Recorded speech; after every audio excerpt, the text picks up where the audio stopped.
Kolohe, I mean, for sure Kolohe is probably one of my favorite surfers.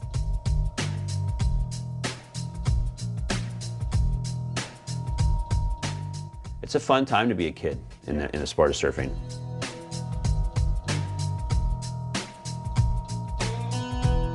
You know, I was blessed enough to work for Oakley. I started working there when Kolohe was like 7 years old, so. He was like a team manager for Oakley. He was paid to go to all these places, and I would go with him and watch all the best guys surf and surf all the best waves, so I would say it definitely helped develop my surfing. For his age, he's for sure the most well-traveled surfer ever. It's been a long process, this, you know, trying to help develop a young surfer. And there's also that question of, you know, being an overbearing parent or coach and too much information, and you have to let the kid go through these things himself. So that balance is important. I think you want your dad to be your best friend and your ally no matter what. You can't be the guy putting all that stress on him. And when it first started, he was everything, you know, my friend, my dad, my coach, my manager. But yeah, it's slowly evolved, and now he's just my dad, my friend. The good thing about where Kolohe is right now is he's got a great team of people around him. I have a good friend, Mike Parsons, who's pretty much probably exactly opposite of me in some of the ways how we think. In Dino's case, Dino's for sure, in my opinion, the best technical coach I've ever seen, like with what he tells Kolohe. Like Snips helped me a lot. Like, he set me aside like about, you know, an hour before the final, and we just watched the waves for about 30 minutes, and he just told me a couple really key things that I think helped me a lot. And this year, I just sort of was trying to say, listen, you know, visualize yourself winning this. Let's figure out right now how you're going to wind up on the two best waves, because your surfing's there. If you compete well in this heat and you figure out right now a plan and you execute it, you're going to win.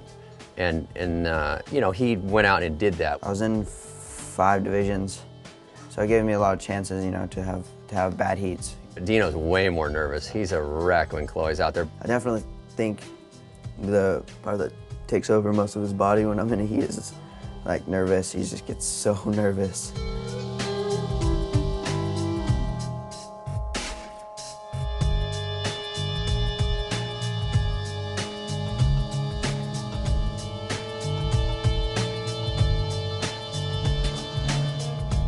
I know there's about 2 minutes left, and I was watching him on the beach just pacing like back and forth, like looking at the time, and you know that's what I was doing. But he was doing he was calling Snips even though they were like 15 feet away. Like, you know, there's so much time left, and you know, Snips is just, because Snips is really, you know, relaxed. And he's like, dude, he's got a 16-point total. It's gonna be pretty hard to beat, and the waves actually just went flat, so that was good. And I was just watching him, and he's. See, when the clock was like, there's like 10 seconds left, he was just so sagged, like just running over, you know. It's emotional, you know. It's been a lot of work and a lot of sacrifice for him, and you know, and he's got a long ways to go still, but you know, a lot of people are expecting things out of him, and you know, and he's been able to answer the call. For me, knowing how bad he wants it, and actually see him achieve a goal like that is you know, not even measurable.